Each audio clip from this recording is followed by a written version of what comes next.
नमस्कार, मैं हूं दीपक चौरसिया। हमारी इस खास पेशकश में आपका स्वागत है। आज हमारे सामने वो शख्स हैं जिनका नाम सुनते ही आपके चेहरे पर मुस्कुराहट आ जाएगी, जिनका नाम जानते ही आप खिलखिलाकर हंसने लगेंगे, साथ ही साथ जिनके टैलेंट का लोहा पूरा देश नहीं बल्कि पूरी दुनिया मानती है। ऐसे ही कपिल शर्मा आज हमारे साथ हैं। कपिल, आपका बहुत बहुत स्वागत है। सबसे पहले तो मैं आपको एक शपथ दिलवाना चाहता हूँ कि आप इस प्रोग्राम में जो कहेंगे, सच के सिवा कुछ नहीं कहेंगे। जो कहेंगे, सच के सिवा कुछ नहीं कहेंगे। अच्छा कपिल, मुझे बताइए कि आपने इतने सारे शोज़ किए, इतने सालों से कर रहे हैं। आपने सलमान खान के साथ किया, सलमान भाई के साथ किया, यहाँ पर अरबाज के साथ कॉमेडी सर्कस में आते थे। आपने अक्षय कुमार के साथ कई शोज़ किए, आपने ऐश्वर्या राय के साथ किए। आपको कभी लगता था कि आप अपनी फिल्म के प्रमोशन के लिए दीपक चौरसिया के सामने बैठेंगे? नहीं नहीं, मैंने कभी नहीं सोचा था सर, और मेरा सौभाग्य है कि आपके सामने बैठे हैं। तो एक्चुअली आपने कंपैरिजन कैसे कर दिया कि ऐश्वर्या राय के साथ शो किया, अब क्या दीपक मिश्रा। पर हाँ, मैं बीच में समझ गया था आप क्या पूछने वाले हैं। पर हाँ, अच्छा लगता है सर, डिफरेंट चैनल पे आपकी एक अपनी व्यूअरशिप है, लोग आपको सुनना पसंद करते हैं। आपके साथ साथ कुछ अच्छी बातें हमारे मुंह से भी निकल जाएंगी, लेकिन मैं हमेशा बेहुदा बातें करता रहता हूँ, मस्ती मजाक वाली। आज आपके साथ मुझे लगता है कुछ सीरियस बातें होंगी शायद। नहीं, सीरियस बात तो मैंने करने से आज मतलब तौबा कर रखी है। अच्छा, फिर ठीक है कि सर। जैसे दिल्ली में धुआं छाया था, वैसे सीरियस बातें आज ऊपर चली गई। मैंने तो देखा नहीं सर दिल्ली में धुआं कहीं। नहीं, आपको दिखा नहीं होगा ना। पता नहीं, मैं मतलब अभी तो आया क्लीन ही था एक्चुअली। नहीं, अभी क्लीन था, लेकिन हफ्ते भर पहले बुरी हालत थी। लेकिन कभी सबसे पहले शुरुआत करें, आपने फिल्म बनाई फिरंगी जी। अंग्रेजी में आपका हाथ तंग है, तो फिरंगी की जगह आप कोई हिंदुस्तानी फिल्म नहीं बना सकते थे? सर हिंदुस्तानी फिल्म ही है ये बेसिकली। फिरंगी वर्ड हम फिरंगियों के लिए इस्तेमाल करते हैं, पर ये जो कहानी है थोड़ा सटायर भी है शब्द में। जी सर, इसमें स्टायर भी है। और क्योंकि जब हम लोग कहते हैं कि अच्छा ये बंदा तो अच्छा बड़ा एक्सेंट मार रहा है और ये ऐसे कपड़े पहन रहा था, ये फिरंगी हो गया, तो ये कहानी बिल्कुल देसी है, हिंदुस्तानी फिल्म है, हिंदुस्तानियों के लिए है। और लेकिन इसमें इसके हालात कुछ ऐसे हो जाते हैं कि सब लोग इसको बोलने लगते हैं कि ये फिरंगी हो गया, क्योंकि ट्रेलर में कहीं आपने एक लाइन देखी होगी जिसमें ये कहता है कि अंग्रेज़ बुरे लोग नहीं होते। तो उस वजह से लोगों को लगता है कि ये फिरंगी हो गया है और अंग्रेज़ों का चापलूस हो गया है, तो इसलिए इसके साथ कुछ ऐसा होता है कि इसको लोग फिरंगी बोलने लगते हैं। बाकी फिल्म पूरी देसी है जी। फिल्म तो देसी है, आप भी देसी है, मुझे दिख रहा है। और आपने शफा की भी बात की है, जब आपकी पीठ पे यहाँ पे प्रॉब्लम हो जाए तो आप घूमकर एक लात मारते कांग्रेस को, और वो बाकायदा पोस्टर में बड़े प्रोमिनेंटली है। अगर आपको लात मार के ही लोगों के दर्द को दूर करना था, तो फिर आप तो स्पाइनल इंजरी का बढ़िया हॉस्पिटल खोलते फिरंगी नाम से, खाली फिल्म पे ही क्यों अटक गए? नहीं सर, ये एक्चुअली नॉर्थ में बहुत ये मान्यता है बिल्कुल कि एक्चुअली मेरे जो सगे बड़े भाई हैं उनको ये है, वो उल्टे पैदा हुए थे, तो हमारे घर में बहुत सारे लोग आते थे। पता नहीं सही होता था कि नहीं होता था, पर आते ज़रूर थे। तो और हमारी पीरियड्स फिल्म है और आज 100 साल पहले की कहानी है, तो उस समय जाता भी था ये उसके साथ, क्योंकि दवाइयाँ उस समय कम ही लेते थे। आज भी हमारे बुज़ुर्ग जो होते हैं दवाइयाँ से परहेज़ ही करते हैं। कभी कुछ देसी टोटका कर लिया, कोई हल्दी से बनी हुई चीज़ बना ली या कुछ ऐसा कर लिया। तो उस समय के हिसाब से ये एलिमेंट जो है बड़ा अच्छा जा रहा था, तो हमने ये फिल्म में रखा है, और बस यही है। मुझे ये बताइए कि जब आप फिरंगी बना रहे थे तो आपको क्या लगा? वो भारती ने सही कहा था कि अरे भाई, अपने पैसे से फिल्म बनानी थी तो सिपाही काहे को बने, कमिश्नर बन जाते। हाँ नहीं, कहानी की डिमांड भी होती है सर बनने को। तो अगर मुझे लगा था मैं प्रधानमंत्री बन जाता फिल्म में। मैं पूछूंगा आपसे, ये सवाल भी पूछूंगा कि अगर एक दिन के लिए प्रधानमंत्री बना दिया जाए तो कपिल क्या करेंगे? वो मैं पूछूंगा बाद में, लेकिन हाँ, बाद में पूछूंगा। पर हाँ, इसमें स्टोरी में रह के ही काम किया जा सकता है, दायरे में रह के, उससे बाहर नहीं जा सकते हमने। जो डायरेक्टर ने स्टोरी बनाई है, इसकी राइटर ने, वो खुद ही मतलब जो हमारे डायरेक्टर हैं। सो फिल्म की डिमांड थी ऐसी कि मैं अंग्रेज़ों का नौकर हूँ। जैसे हमारे हिंदुस्तानी, बहुत सारे हिंदुस्तानी हैं जो वर्ल्ड वॉर में अंग्रेज़ों के साथ उनकी फ़ौज में रह के मतलब उनके लिए लड़े, जो हिंदुस्तानी थे उस समय, जो उनके लिए काम करते थे। तो ये भी ऐसे ही करैक्टर की कहानी है जिसको नौकरी की तलाश है। जैसे हमारे बेरोज़गारी हमेशा से एक समस्या रही है, चाहे जनसंख्या उस समय कम थी, नौकरियां भी कम थी ऑब्वियसली, और ये आदमी को टीवी पे शो भी नहीं आता था रात में ताकि लोग बंदे रहे। हाँ, वो वैसा भी नहीं होता था। तो इसको किसी से प्यार होता है और उसको लोग बोलते हैं कि तेरी ऐसी शादी नहीं हो सकती, पहले काम धंधा कर। तो जैसे बेचारे की नौकरी लगती है, उसके बाद इसको बाद में पता चलता है कि जो लड़की के दादाजी हैं वो गांधी जी के फॉलोअर हैं। वो बोलते हैं कि हम तो फिरंगे को बाहर निकालने की सोच रहे हैं और तू उनका नौकर है, तो तेरे साथ तो नहीं हम लोग शादी कर सकते उसकी। तो बेचारा फंसता ही रहता है, अपनी तरफ से कुछ अच्छा करने की समझता है, अच्छा करने जाता है कि मैं लड़की के दादा को इम्प्रेस कर दूँ, ये कर दूँ, लेकिन फंसता ही जाता है। और एक टाइम पे आके इसके ऊपर इतना बड़ा एलिगेशन लग जाता है कि इसको मारने को दौड़ते हैं सब। तो कहानी में बहुत सारे ट्विस्ट है, कॉमेडी है इसमें, इसमें 100 साल पुराना रोमांस आपको देखने को मिलेगा, फिर इसमें सस्पेंस है, ड्रामा है, काफ़ी कुछ है इसमें। मतलब पैसा वसूल फिल्म है। मतलब 100 साल पुराना रोमांस, मतलब गुलाब से गुलाब टकराएंगे? ना ना, गुलाब भी नहीं होते थे सर, वो दूर आंखों में। ना ना, इतनी इतनी पत्तियां भी नहीं, इतनी वो तो इतनी पास आएंगे तभी गुलाब टकराएंगे ना। तो दूरों दूरों से हम लोग सुनते ही रहे हैं अपने बुजुर्गों से कि पहले नहीं रिवाज होता था लड़का लड़की देखने का। पहले तो लड़के के माँ बाप ही जाते थे लड़की देखने, लड़की के माँ बाप आते थे उसको देखने। वो मैं बहुत बार अपने शो में बोलता हूँ कि लड़का लड़की सीधा सुहागरात वाले दिन ही एक दूसरे को देखते थे। घूंघट उठाया, अच्छी निकली ठीक, नहीं तो पैसे गए। और लड़की भी उसी समय देखती थी, अच्छा ये पल्ला पड़ा मेरे, या अच्छा निकल आया तो ठीक है। तो उस समय का रोमांस है ये, रॉ कच्चा कच्चा रोमांस। अब मैं आपसे एक बात जानना चाहता हूँ, मतलब ज़िंदगी की आयरनी देखिए, कपिल अपने शो में या अपने कैरेक्टर्स जो आपके थे, डिफरेंट कैरेक्टर्स आपने इतने सारे शोज़ किए, उसमें हर लड़की के साथ फ्लर्ट करते हुए दिखाई दे रहे हैं जी। यहाँ अपने रोमांस करने की लड़की अपने जेब से पैसे ला के आके प्रोडक्शन कंपनी से दी और ली, मतलब आपने एक एक्टर को रोल दिया और उसके बाद उसके दादा ही आपको पीट रहे हैं, मतलब आपको अस्वीकार रहे हैं। ये आयरनी नहीं है? वहाँ फ्री में आते हैं लोग आपसे फ्लर्ट करने के लिए। ये बदकिस्मती हो सकती है, और आप उसको क्या कह सकते हैं कि जेब नहीं, से और पैसा बदकिस्मती और जोड़ दो, किस करूं में क्या हुआ था वहां पे भी तीन में किस किसी को, सॉरी किस करूं मैं इसलिए बोल गया कि मैं जानना चाहता था किस को प्यार करूं मैं। आपने किस तो किसी को नहीं किया था? हाँ, किसी को नहीं सर, वो होता भी नहीं शायद मेरे से। पर्दे पे तो नहीं हो सकता, बैक स्टेज करवा लो। इमरान हाशमी की तो बड़ी खींचते थे आप। सर हर इंसान जो होता है अंदर से कहीं ना कहीं खूबसूरती का दीवाना होता है, मैं भी उनमें से एक हूँ। पर हाँ, वो फिल्म की कहानी एक अलग थी, वो सीधी सीधी, उसमें कोई लॉजिक लेके नहीं चले थे हम लोग कि एक आदमी की 3 बीवियाँ ऑलरेडी हैं और चौथी उसकी गर्लफ्रेंड है। तो लोगों ने उसको बहुत प्यार दिया, और इस फिल्म में जो है इसमें अलग रंग है। तो हाँ, मेरे भी मन में आई थी ये बात, यार खुद ही खर्चा कर रहे हैं, कोई गाने वाने भी हो रहे हैं, कोई डांस तक नहीं साथ में किया। अगली फिल्म में ट्राई करूँगा सर, अगली फिल्म ट्राई करें। अगली फिल्म में कुछ ऐसा लिखेंगे कि सिर्फ मैं ही हूँ और हीरोइन ही हूँ बस, उसके सिवा कोई दूसरा ना हो। ना मैं तो कहता हूँ कैमरामैन भी ना राजीव धिंगरा भी नहीं होंगे ना, किसी को नहीं होना चाहिए सर, ये चीज़ें एकांत में करने वाली। मुझे आप ये बताइए कि इस फिल्म में जो है आपने सब कुछ बताया, फिरंगी का बैकग्राउंड बनाया, पर आपने इतना खर्चा क्यों किया? पीरियड फिल्म क्यों बनाई? सर इसमें अभी क्योंकि जितनी भी फिल्में, जैसे मैंने जब पहली फिल्म करी ना, उसके बाद मुझे बहुत सारी ऐसी फिल्में आने लगीं कि ऐसी ही कॉमेडी करते हैं कि चलो उसमें 3 बीवियाँ थी, इसमें 2.5 रख लो, इसमें 2.25 है तो इसमें ये कर लो। तो मुझे लगा कि यार शायद मैं अपना टीवी पे जो भी हंसी मजाक करता हूँ तो वैसे ही सब्जेक्ट सफ़र हो रहे हैं, क्यों ना कुछ अच्छा किया जाए। तो ये मेरे दोस्त ही हैं राजीव, जिन्होंने ये फिल्म बनाई है।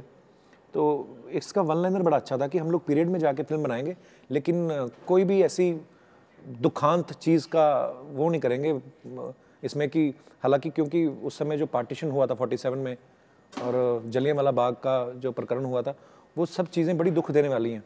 पर उसका मतलब ये भी नहीं है कि नॉर्मल लाइफ नहीं चल रही थी, उस समय भी लोग काम धंधा कर रहे थे अपना।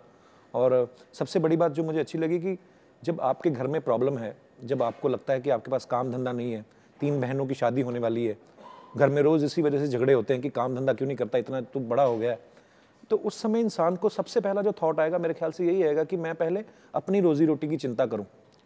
तो ये थॉट ही मुझे बड़ा एक्साइटिंग लगा कि पीरियड में रह के वो सब चीज़ें भी साइमल्टेनियसली चल रही हैं। इसमें भारत छोड़ो आंदोलन चल रहा है, उस समय नॉन कॉपरेशन मूवमेंट चल रही है, तो उन चीज़ों का भी हमने इसमें दिखाया है। पर हम लोग ने लाइटर साइड दिखाई है कि ज़िंदगी में अगर कुछ बड़ा कुछ दुखी चीज़ हो रही है आपके साथ, कुछ गलत हो रहा है, तो साथ ही साथ अच्छा भी हो रहा है, कहीं ना कहीं चल रहा है, तो अच्छी साइड दिखाते हैं लोगों को। लेकिन कपिल, मैं आपकी दाद देता हूँ, मतलब किस किस को फिल्म में किस किस को प्यार करूँ मैं, आपकी 3 बीवियाँ, 1 गर्लफ्रेंड, गजब है। यहाँ तो एक नहीं संभाली जाती। एक्चुअली सर नहीं संभाली जाती, इसीलिए तो फिल्म में था। रियल लाइफ में कहाँ होता है सर 3-3 बीवियाँ संभाल पाए कोई। हालांकि हुए हैं ऐसे, हमारे काफ़ी ऐसे इतिहास में ऐसी चीज़ें हुई हैं। राजा महाराजा होते थे जो पहले ऐसे रखते थे।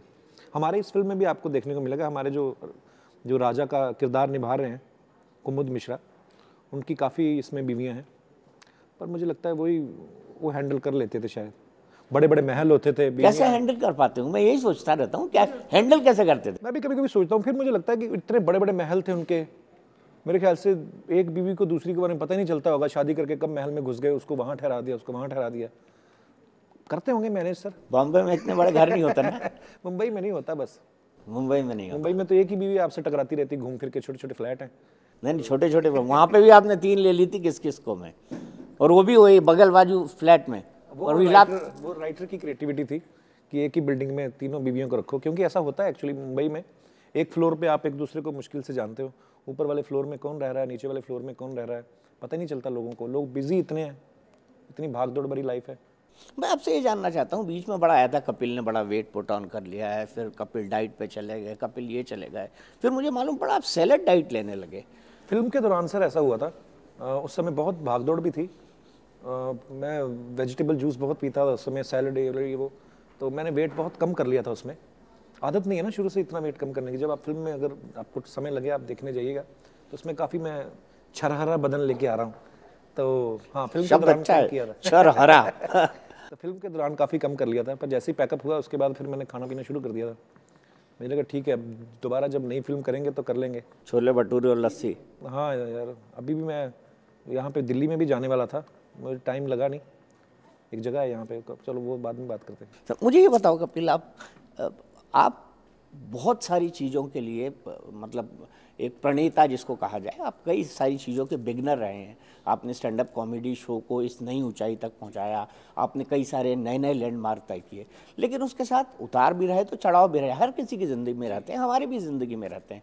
तो लोग ये कहते थे कि कपिल के दिमाग में उसका स्टारडम घुस गया है, क्या यह हकीकत थी? पता नहीं सर, मुझे ये भी लगता है, मुझे पहले भी किसी ने पूछा था कि अगर मान लो एक्चुअली स्टारडम सर पे चढ़ भी गई हो तो मैं तो मानूंगा नहीं, मैं तो कहूँगा नहीं नहीं सर नहीं, तो कोई भी नहीं मानेगा। पर हाँ, लिखने वाले लिख देते हैं सर, एग्जैजरेट करके लिख देते हैं। जो मुझे लगता है आज की डेट में ना कोई पॉजिटिव चीज़ हो तो वो शायद उसका वो इतनी फैलती नहीं है। स्पेशली मैं बहुत सारे ऐसे हम लोगों ने एपिसोड किए जो मुझे फील गुड बड़ा हुआ कि यार हम लोगों ने कुछ ऐसे एपिसोड्स किए, उसके बारे में कभी नहीं आया। पर हाँ, जब मेरी हेल्थ इश्यूज़ हो गए, मैं थोड़ा मेंटली डिस्टर्ब हो गया, फिर उसके बाद लिखना जाने लगा कि सफलता चढ़ गई है। तो सफलता तो लोग बहुत बहुत सालों से प्यार दे रहे हैं, सडनली ऐसा क्यों होगा कि सफलता सर पे चढ़ जाएगी? और स्पेशली मेरे जैसे आदमी के लिए जिसने बहुत स्ट्रगल किया है। सो ये लिखने वाले लिखते हैं सर, झूठ है ये। मुझे ये बताइए कि आपने सबसे पहला स्टेज परफॉर्मेंस किस साल की उम्र में किया था as a stand up comedian? और अगर आपको याद हो तो मैं वो जोक सुनना चाहूँगा जो आपने सबसे पहली बार शेयर किया था। स्टेज परफॉर्मेंस एक्चुअली सर मैंने सबसे पहला जो किया था वो as a stand up comedian as a singer किया था। स्कूल में। अच्छा। हमारे स्कूल में गुरु नानक देव जयंती मनाई जाती थी और जन्माष्टमी, 2 फंक्शन होते थे, उसमें मैं दोनों फंक्शंस में धार्मिक भजन गाता था। As a stand up comedian मैंने यूथ फेस्टिवल में कॉलेज में, अच्छा, इंटर कॉलेज कंपटीशन जो होते हैं तो उसमें किया था। तो हमारे जो डायरेक्टर यूथ फेस्टिवल डिपार्टमेंट के थे उनको मैं पर्सनली बड़ा पसंद आया कि यार ये बहुत अच्छा करता है। मैं फर्स्ट भी आया था उसमें, जोनल यूथ फेस्टिवल में, फिर फाइनल में जाते हैं आप। तो उसके बाद उन्होंने मुझे बड़ा, हमारे सेखो साहब होते थे तो वो हमारी यूनिवर्सिटी के जितने भी रीजनल कैंपस नए खुले यूनिवर्सिटी के, तो मुझे हर जगह उनकी इनॉग्रेशन पे ले जाते थे। तो मैं बड़ा खुशी खुशी जाता था वहाँ पे और परफॉर्म करना, और लोग जब हंसते थे तो मुझे अच्छा लगता था, क्योंकि कॉमेडी एक ऐसी चीज़ है जिसका इंस्टेंट रिएक्शन आता है। तो मुझे बड़ा मज़ा आता था करके। तो करते करते कब ये प्रोफेशन बन गया पता नहीं चला। तब एक नई लकीर, एक नई लाइन बनाना मुश्किल हुआ होगा, क्योंकि स्टैंड अप कॉमेडियन नाम की कोई विधा, जैसे कवि हो गए, जैसे आप बोलें तो एक आदमी जो प्ले करता है, एकल नाट्य जिसको बोलते हैं, जिसमें वो खुद ही कई कैरेक्टर निभाता है और उसको कर देता है, लेकिन इस तरह की प्रथा उस वक्त हिंदुस्तान में शुरुआत नहीं हुई थी। जी सर, मैं इसका श्रेय देता हूँ actually the great Indian laughter challenge जब शुरू हुआ। हालांकि उसके पहले भी बहुत सारे आर्टिस्ट हैं, जैसे जॉनी भाई हैं, फिल्मों में तो काम करते थे, वो अपने स्टेज शो भी करते बहुत थे, अच्छे करते थे। लेकिन कॉमेडी को एक्चुअली उतना वो सम्मान या कह लो आपकी वो नहीं मिलता था, ना इतने पैसे मिलते थे कॉमेडी आर्टिस्ट को। और पहले यही होता था कि कोई म्यूजिकल शोज़ होते थे तो उसमें किसी आर्टिस्ट को ले गए, कोई मिमिक्री कर रहा है तो बीच में 5 मिनट फिलर के तौर पे इस्तेमाल किया जाता था। लेकिन ये जो जब लाफ्टर चैलेंज शुरू हुआ एक्चुअली, तो इन्होंने पूरे देश के कोने कोने में से अलग अलग टैलेंट ढूंढ के जो लाए, जो सुनील पॉल आए, राजू श्रीवास्तव आए, एहसान कुरैशी आए, गुरप्रीत कुग्गी, बहुत सारे भगवंत मान थे। तो ये लोग सालों से स्टैंड अप कॉमेडी और कॉमेडी स्किट्स वगैरह सब करते थे। पर उस प्लेटफॉर्म ने एक, उस समय इनको ऐसा एक प्लेटफॉर्म दिया कि जब आप सूट बूट पहन के, टाई लगा के, एक माइक रख के आप कॉमेडी करोगे, और वो शो बहुत बड़ा हिट हुआ और फिर मुझे भी वहीं पे जाने का मौका मिला। तो उसके बाद तो खैर रास्ते खुलते गए, एक बार थोड़ी सी आपको पहचान मिल जाती है तो बहुत सारी अपॉर्चुनिटीज़ मिलती हैं। सो मुझे लगता है कि ये श्रेय उन्हीं को जाता है, the great Indian laughter challenge जो हुआ। मुझे ये बताइए कि आपने इस फिल्म को एक हफ्ता टाल दिया, पहले रिलीज होने वाली थी 24 तारीख को, अब आप 1 को कर रहे हैं, क्या कारण है इसका? क्या ऐसा तो नहीं लगा कि आप सनी लियोनी से डर गए? क्योंकि अरबाज खान ने आपको तो धोखा दे दिया, शेर खान आपके साथ नहीं बनाई, लेकिन सनी लियोनी के साथ फिल्म जरूर बना ली। जी सर, नहीं, उनको कोई सनी लियोनी से डरने वाली बात नहीं है, वो मैं तो उनसे प्यार करता हूँ, उल्टा उनको सारी दुनिया प्यार करती है। उनके साथ ही आ रही है, वो भी 1 तारीख को ही आ रहे हैं। अच्छा जी जी, पर ये हमारे जो डिस्ट्रीब्यूटर हैं उनका डिसीजन था, थडानी साहब जो डिस्ट्रीब्यूट कर रहे हैं, और प्लस हमारी फिल्म जो थी सेंसर में अभी तक उन्होंने देखी नहीं थी, क्योंकि काफ़ी सारी चीज़ें हो रही थी, उथल पुथल चल रही थी, और कुछ फिल्में प्रीपोन हो रही हैं, कुछ पोस्टपोन हो रही हैं, तो उस समय तक हमें सर्टिफिकेट नहीं मिला था, तो हम लोग भी बड़ी चिंता में थे। पर फाइनली जो भगवान करता है सही करता है, तो 1 तारीख को हमारी फिल्म रिलीज़ हो रही है, और यूएस सर्टिफिकेट के साथ हो रही है, और विदाउट एनी कट, क्योंकि हम लोगों ने यही सोच के बनाई थी कि हम पूरी फैमिली को टारगेट करके फैमिली जाए। सो सेंसर ने भी देखा, उसमें भी कोई ऐसा उन्होंने एक भी सीन उसमें कट नहीं किया है, तो ये बड़ी खुशी वाली बात है। हम कपिल, आपको अब तो इस हफ्ते जब आपकी भी फिल्म रिलीज़ होगी, अरबाज भाई की भी फिल्म रिलीज़ होगी जिसका नाम है तेरा इंतज़ार, तो आपको इस बात का इंतज़ार नहीं है कि अरबाज भाई एक दिन शेर खान बनाएंगे? अरबाज भाई नहीं, अरबाज भाई को शेर खान बनाएंगे तो मुझे बड़ी खुशी होगी। एक्चुअली सोहेल भाई ने बोला था, अरबाज भाई ने नहीं बोला था, पर हाँ, अरबाज भाई मेरी पहली फिल्म में थे, हम लोग साथ में काम किया था, बड़े स्वीट आदमी हैं, और उनको भी बेस्ट विशेज़ है, उनकी भी फिल्म साथ में रिलीज़ हो रही है, पर हाँ, मेरा उनके साथ काफ़ी प्यार है। तो कपिल से हमारी खास बातचीत जारी है, फिलहाल वक्त है एक ब्रेक का, आप देखते रहिए इंडिया न्यूज़। अच्छा, एक सवाल और कि अगर आपको एक दिन के लिए देश का प्रधानमंत्री बना दिया जाए जी, नायक फिल्म की तरह, जैसे नायक में अनिल कपूर जी सीएम बन गए थे जी, तो आप क्या करें? सर, मुझे लगता है कि मैं आम नागरिक हूँ, उसके बावजूद मेरे साथ इतनी कंट्रोवर्सी जुड़ती रहती है।